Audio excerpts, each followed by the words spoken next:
আমার নবীজি রাস্তা দিয়ে হাঁটতেছেন, কোন একদিন আমার নবীজি একজন ইহুদির কাছ থেকে কিছু টাকা ধার নিয়েছিল। ধার বুঝেন তো, হাওলাত, কিছু টাকা হাওলাত নিছে। আবার কিছুদিন পরে আমার নবী দিয়া দিলেন, যেই দিনে দেওয়ার কথা সে আগের দিনে দিয়া দিছে। আল্লাহু আকবার। কিন্তু ইহুদির মনের ভিতরে চক্রান্ত, আমার নবীজিকে সে বেইজ্জতি করবে। কি করবে? আমার নবীর বেইজ্জতি করা সম্ভব? নাউজুবিল্লাহ। ইহুদি চক্রান্ত করলেন আমার নবীজিকে বেইজ্জতি করার জন্য। এমন সময় আমার নবী একদিন রাস্তা দিয়ে হাঁটতেছেন, পেছনে ওই লোকটা এসে, ইহুদি এসে ডাক দেয়, কই হুজুর আপনি আমার টাকা ফেরত দেন। আমার নবী হঠাৎ করে থমকে দাঁড়ালেন। তুমি কি কও? আমি না তোমার টাকা ফেরত দিয়ে দিলাম। এমন সময় ইহুদি কই, হুজুর আপনি যে টাকা দিয়েছেন সাক্ষী কই? নাউজুবিল্লাহ কর না, আর জোরে কর না। আমার নবীজি কই, ঠিক হইতো। যখন আমার নবীজি তার টাকা দিছে তখন কোনো মানুষ ছিল না, কিন্তু ইহুদির উদ্দেশ্য ছিল নবীজির বেইজ্জতি করত। কি করত? বেইজ্জতি করার জন্য হঠাৎ করে সামনে দাঁড়ায় কয়, হুজুর আমার টাকা ফেরত দেন। আমার নবী ডাক দেয়, কই হুজুর আমি তো তোমার টাকা পুনরায় ফেরত দিয়া দিলাম, কই সাক্ষী কই? কই ঠিকই তো, সাক্ষী তো নাই। এমন সময় পেছন দিক থেকে একজন সাহাবী দেখেছে এবং নিজ কানে শুনেছে, শুনিয়া পাগলের মতো দৌড়ে আমার নবীর সামনে হাজির হয়ে গেছে। হযরতে খুযাইমা রাদিয়াল্লাহু তাআলা সামনে হাজির হয়ে গেছে। ডাক দেয়া বলতে যে, হুজুর গো আমি সাক্ষী। সুবহানাল্লাহ বলবেন না? এমন সময় আমার নবী ডাক দেয়া কই, সাহাবী আমি যখন দাঁড় দিয়েছিলাম তুমি কি ছিলা? কয় না। কয় তাইলে তুমি সাক্ষী হইলা কেমনে? আর যেই মাত্র ওই সাহাবী বলছে আমি সাক্ষী, ওই ইহুদি ফাইসি করে আস্তে আস্তে জাগা। কারণ ওই সাহাবী, ওই ইহুদি জানে যে নবীজির সাহাবী যখন এ নাইসা পড়ছে আমার আলোর বর্তা বানাইলি আর বাটফারি জায়গা। আল্লাহু আকবার। সাহাবীরা আমার নবীজির ইত্তেবা কেমন করে করতেন?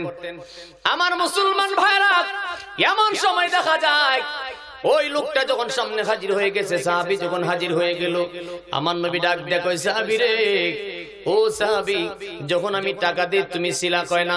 যখন আমি নিছি তুমি ছিলা? কয় না। তুমি সাক্ষী হইলা কেমনে? এমন সময় সাহাবী দুইটা চোখের পানি চারিয়া বিনা কাঁদতেছে, ডাক দেয়া বলতেছে, ইয়া রাসূলুল্লাহ, নবী গো আমি কেমনে সাক্ষী হইলাম? হুজুর বেয়াদবি ক্ষমা করবেন, আপনি যা বলেছেন সেটাই আমরা শিরোধার্য মনে করে জানে প্রাণে মানি। হুজুর গো জান্নাতের কথা বলেছেন, আমরা তো জান্নাত দেখি নাই, আপনি কইছেন বিশ্বাস করছি। সুবহানাল্লাহ। জাহান্নাম আছে নিজের চোখে দেখি নাই, আপনি বলেছেন বিশ্বাস করেছি। পরকালের কথা আপনি বলেছেন বিশ্বাস করেছি। আপনি যত কিছু বলেছেন আমরা না দেখে বিশ্বাস করেছি। হুজুর গো আমার মনে সাক্ষী দেয় আমার নবী কোনদিন মিথ্যা কথা জবান দিয়া বলতে পারে না, অতএব আমার সাক্ষীটা প্রমাণ হয়ে গেল। আমার নবী যখন জবানে বলেছেন টাকা ফেরত দিয়েছি, সেটাই সত্য কথা, কারণ আমার নবীর জবান দ্বারা কোনদিন মিথ্যা কথা বাহির হইতে পারে না। কেমন সাহাবীদের আকীদা ছিল আমার মুসলমান ভাই? আমার নবীকে আল্লাহ কেমন ক্ষমতা দান করেছেন। একদিন আমার নবীজি রাস্তা দিয়ে হাঁটতেছেন, যাইতে যাইতে যাইতে যাইতে বহুদূর যাওয়ার পরে তিনি হঠাৎ করে মনস্থ করলেন ইমাম হাসান ইমাম হুসেন রাদিয়াল্লাহু তাআলার জন্য কিছু খেজুর নিয়ে আসবেন। কি নিয়ে আসবেন? কিছু খেজুর নিয়ে আসবেন। আসার প্রতিমধ্যে একটা কূপ পড়ছে সামনে। কূপ বুঝুন তো, তখনকার জমানায় কূপ ছিল, নরসিংদীতে এমন কূপ এখনো আছে, বালতি দিয়ে যে নিচেতে পানি উঠায়, বুঝেননি? বড় এমন একটা কূপের মতো অনেক গভীর থাকে, এটা থেকে পানি উঠায় বালতি দিয়ে। ওই কূপের মধ্যে রশিটা ছিঁড়ে ভিতরে পড়ে গেছে। ইহুদি আইসা আমার নবীজিকে ভালো মন্দ কোনো কিছু না জিগাইয়া না জানিয়া আমার নবীজির দেহ মোবারকে তাপ্পর লাগাইয়া দিছে। আওয়াজ করে বলেন না নাউজুবিল্লাহ। আমার নবীজির এই জায়গার মধ্যে যখন তাপ্পর লাগাইছে, আমার নবীজি ওই ইহুদির হাতটা টান দিয়া বলতেছে, ইহুদি রে, তুই যে আমার গায়ে আঘাত করলে, তোমার হাতের মধ্যে কোনো ব্যথা পাইছনি?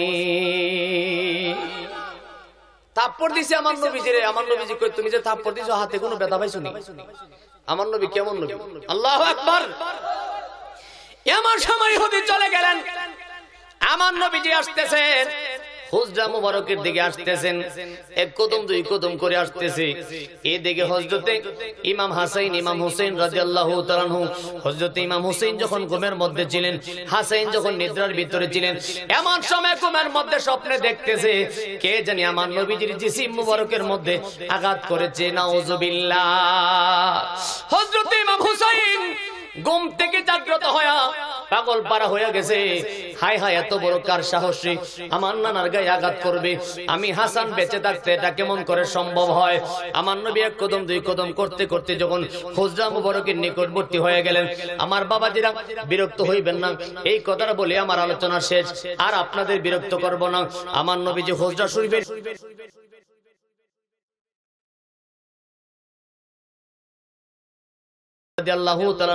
আমার নবীজির সামনে দাঁড়ায় বলতেছে, ইয়া রাসূলুল্লাহ, নবী গো, বেয়াদবি ক্ষমা করবেন, নানাজি আপনার কাছে একটা কথা জানবার চাই। আল্লাহু আকবার। এমন সময় আমার নবী ডাক দিয়া কই, না ভাই, তুমি কি জানতে চাও? কই, হুজুর গো, বেয়াদবি ক্ষমা করবেন। অন্যদিন আপনার চেহারা মোবারকের দিকে যখন আমরা তাকাই, ইয়া রাসূলুল্লাহ, আপনার চেহারা মোবারকের দিকে তাকাইলে আমাদের পেটের খিদা দূরে চলে যায়। নবীজির চেহারা মোবারকের দিকে তাকালে পেটের খিদা দূর হয়ে যায়। কোন মুন্সি মৌলবীর চেহারার দিকে চাইলে পেটের খিদা কমে। মনে হয় হুজুর রে কামড়ালি তো যদি সারাদিন রোজা রাখে, ঠিক না?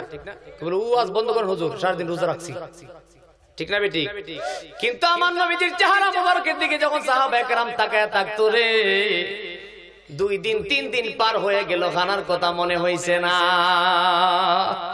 আরে কেমন নবী রে মুসলমান! এমন সময় ইমাম হুসাইন ডাক দিয়া বলতেছে, না গো, বেয়াদবি ক্ষমা করবেন, আজকে আপনার চেহারা মোবারক একটু মলিন মলিন কেন দেখা যায়? আমার নবীজি ডাক দিয়া কই, না ভাই, কিছুই হয় নাই, কারণ আমার নবীজি আড়াল করতেছেন যেন হাসান হুসাইনের মনের মধ্যে কষ্ট না হয়। সুবহানাল্লাহ। আমার নবী হাসান হুসাইনকে কত ভালোবাসতো। এমন সময় হযরত ইমাম হুসাইন ডাক দিয়া কই, না গো, বেয়াদবি মাফ করবেন, আপনি আমাকে লুকাইবেন না, আমি যেন কষ্ট হয় সেজন্য বুঝি আপনি বলতে পারেন না। হুজুর গো, আমি জানি একজন ইহুদি আপনার গায়ের মধ্যে আঘাত করেছে। সুবহানাল্লাহ। আমার নবী ডাক দিয়া কই, না ভাই, তুমি কেমনে জানো? কই, হুজুর গো, আমি যখন ঘুমের মধ্যে ছিলাম, এমন সময় স্বপ্নে দেখি যে একজন ইহুদি আপনার গায়ে আঘাত করেছে। হুজুর গো, আমার দেহের মধ্যে এক ফোঁটা রক্ত যতক্ষণ থাকবে ততক্ষণ পর্যন্ত প্রতিশোধ না নিয়ে খানা খাইতাম না। আমার নবী কই, না ভাই, পাগলামি করো না, একটু ধৈর্য ধারণ করো।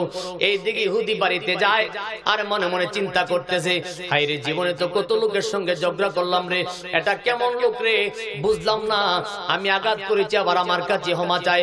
তার মনের ভিতরে তোলপাল উল্টা পাল্টা হয়ে যাচ্ছে।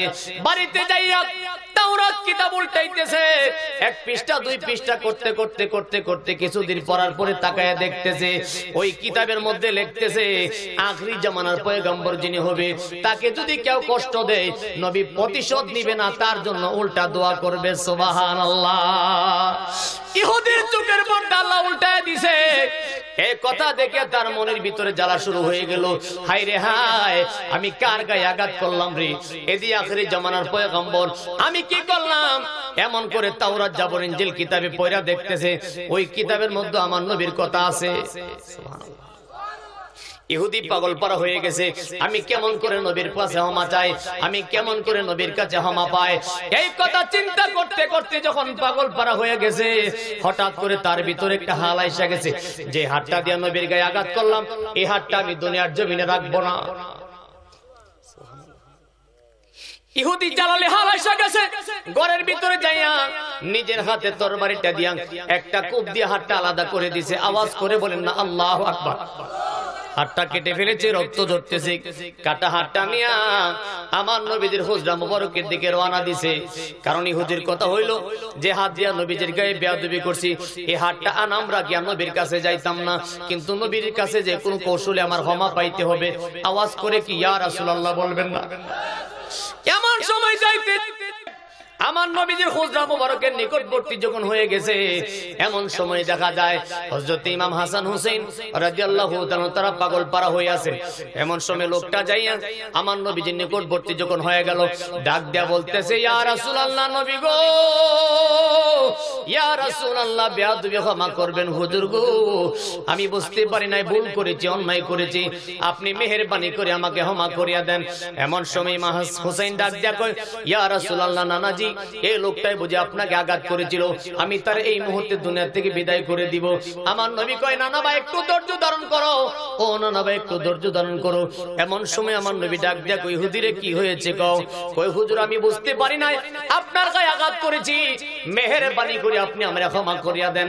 এমন সময় আমার নবী ডাক দেয়া কই, নানা ভাই দেখছনি লোকটা অপরাধ করার পরে আমার কাছে ক্ষমা চায়, আমি রাসূলকে ক্ষমা না কইরা পারি? আল্লাহু আকবার। এমন সময় আমার নবী ডাক দেয়া বলতেছি, ইহুদিরা আমার কাছে তুমি ক্ষমা চাওয়ার জন্য এসেছো, ও ইহুদি তুমি কই হুজুর গো, আপনার যা শাস্তি মনে চাই তাই দিবেন, কিন্তু মেহেরবানি করে আপনি আমারে ক্ষমা করিয়া দেন। এমন করে বলতেছেন হঠাৎ করে আমার নবী ডাক দেয়া কই, ইহুদি রে, ঠিক আছে আমি তোমারে ক্ষমা করে দিলাম। ক্ষমা করে দিলেন। এমন সময় আমার নবী ডাক দেয়া কয়, ইহুদি তুমি আমার সঙ্গে ইমানি তারকিল পড়বা কিনা কও, ইমানি তালকিন পড়বা কিনা কও। এমন সময় ইহুদি কই, হুজুর আপনি যা বলবেন আমি সেটাই মানব।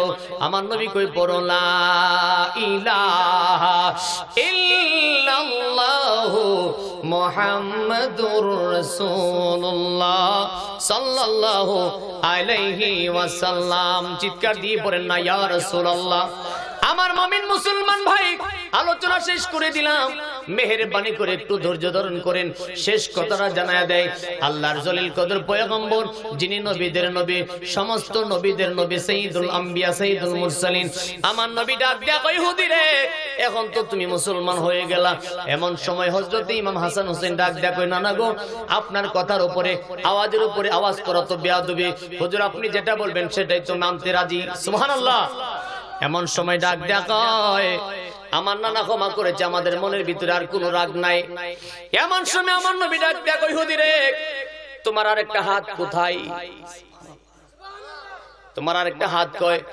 এমন সময় ইহুদি ডাক দেয়া কয়, হুজুর গো, যেই হাত দিয়ে আপনার গায়ে আঘাত করেছি, এই হাতটা আমি আনামত রাখিয়া কেমনে আপনার কাছে হাজির হয়, এই জন্য বেয়াদবি হাতটা আমি কেটে দিয়েছি।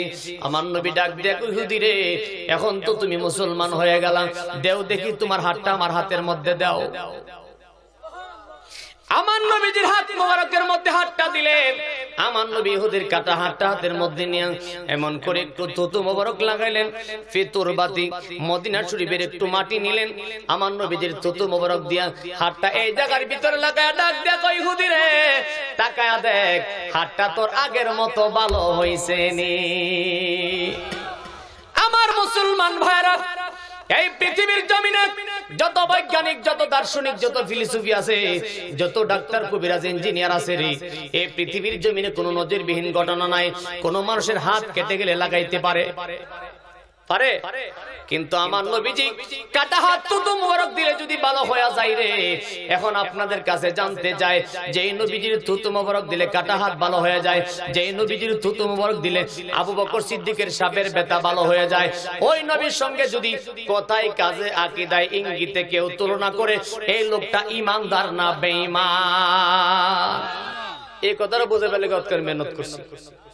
আল্লাহ সবাই সঠিক বুঝ দান করুক, জোরে কোন আমিন।